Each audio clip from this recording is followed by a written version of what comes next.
Hey everyone, it's Malcolm, and welcome to yet another Daily Data Drop. So today we're talking about two different types of AI.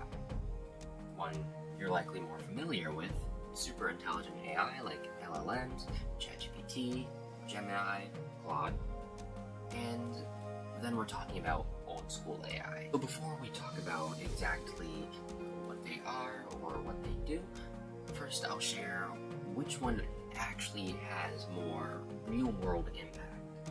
And the answer will likely surprise you. So as an example of which type of AI is more powerful and impactful, I'll share some stats. Meta made $18 billion in revenue last year. And despite millions of dollars of investment in developing AI superintelligence, that's not where the revenue actually came from.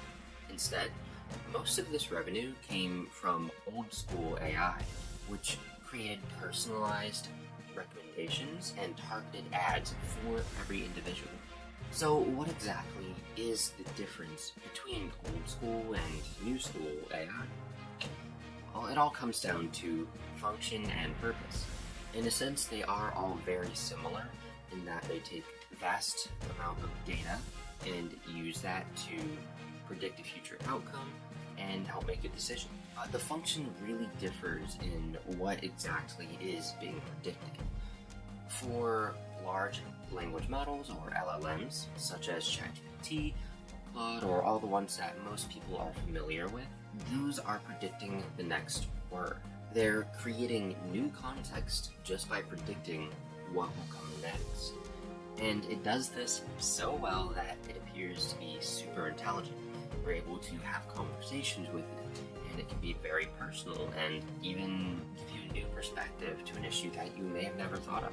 On the other hand, old school AI is taking a large amount of data and predicting something like market trends, or predicting customer behavior, or predicting what a customer might like based on what they've bought in the past.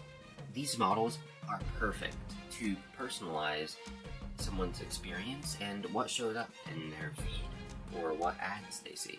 Going back to Meta as an example, their traditional machine learning models have delivered around a 5% increase in ad conversion on Instagram and an increase of 3% on Facebook.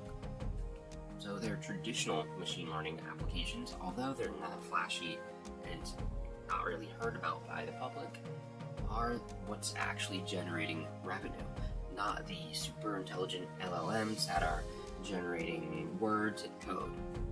And traditional machine learning or AI models are used for far more than you might think. They're used for fraud detection algorithms, image classification, supply chain optimization, and so much more. And these have been in use for years. This really surprised me to discover, but neural networks were actually used in cervical cancer screening as early as 1995.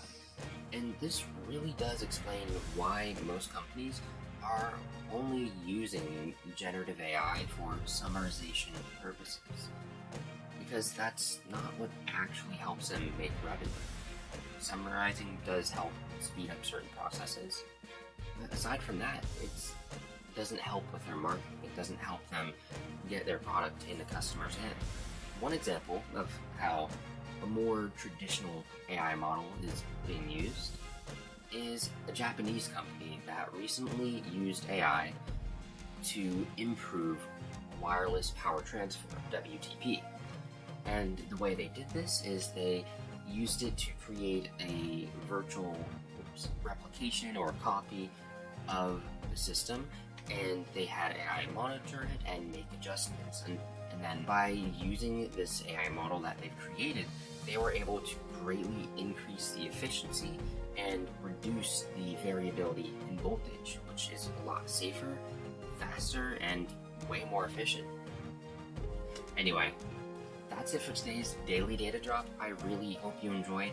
If you like this type of content, definitely be sure to like, subscribe, and support the effort. I'll see you in the next one.